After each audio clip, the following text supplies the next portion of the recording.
some people don't like you to talk about those things. I know that. Some people don't like you to mention certain things. Some people don't want you to say this. Some people don't want you to say that. Some people think if you mention some things, they might happen. Some people are really fucking stupid. Did you ever notice that? How many really stupid people you run into during the day? God damn, there's a lot of stupid bastards walking around. Carry a little pad and pencil with you. You wind up with 30 or 40 names by the end of the day. Look at it this way. Think of how stupid the average person is, and then realize half of them are stupider than that. And it doesn't take you very long to spot one of them, does it? Take you about 8 seconds. You'll be listening to some guy. You say, this guy is fucking stupid.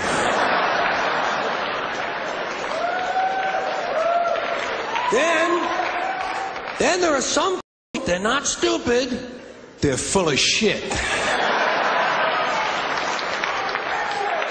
That doesn't take very long to spot either, does it? Take you about the same amount of time. You'll be listening to some guy and say, well, he's fairly intelligent. He's full of shit.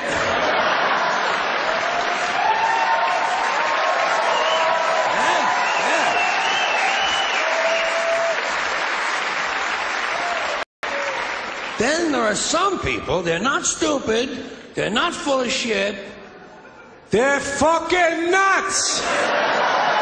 Dan Quayle is all three. All three. Stupid, full of shit, and fucking nuts. Whether we believe in our capacity for self-government or whether we believe in the American Revolution and confess that a little intellectual elite in a far distant capital can plan our lives for us better than we can plan them ourselves. Give us more authority and more ability. All of this talk about rules, we make them up as we go along. A government can't control the economy without controlling people. And they know when a government sets out to do that, it must use force and coercion to achieve its purpose. Put the legislation together to control the people.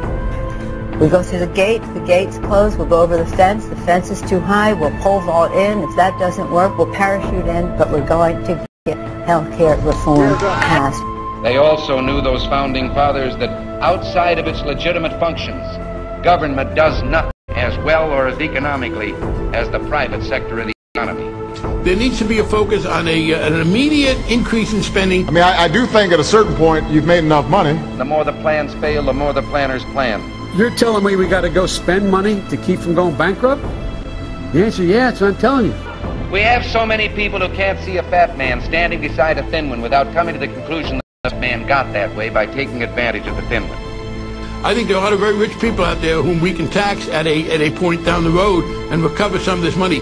The trouble with our liberal friends is not that they're ignorant. It's just that they know so much that isn't so. They'll be crying out for public options. It's the cost, I think, of having the kind of America that we want to have. Our natural unalienable rights are now considered to be a dispensation of government. And freedom has never been so fragile, so close to slipping from our grasp as it is at this moment. I don't worry about the Constitution on this, to be honest. What good is reading the bill if it's 1,000 pages? We have to pass the bill so that you can find out what is in it. Those voices don't speak for the rest of us. Preserve for our children this, the last best hope of man on earth. There are times where America's shown arrogance. Well, I think it's time we ask ourselves if we still know the freedoms that were intended for us by the founding fathers.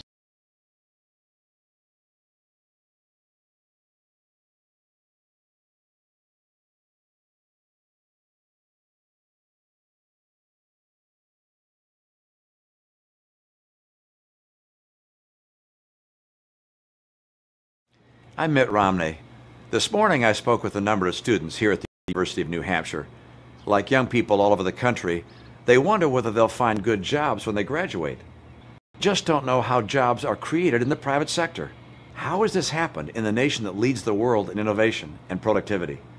From my vantage point in business and in government, I've become convinced that with President Obama's able leadership, with a growing economy, good jobs, and fiscal discipline in Washington, America's best days are still ahead. I believe in America. I believe in the freedom and opportunity and the principles of our Constitution that have led us to become the greatest nation in the history of the earth. And I believe that President Obama will confirm America's future as well. I'd like to ask you to join with us. Volunteer, donate, or just pass this message along to a friend. Thanks so much.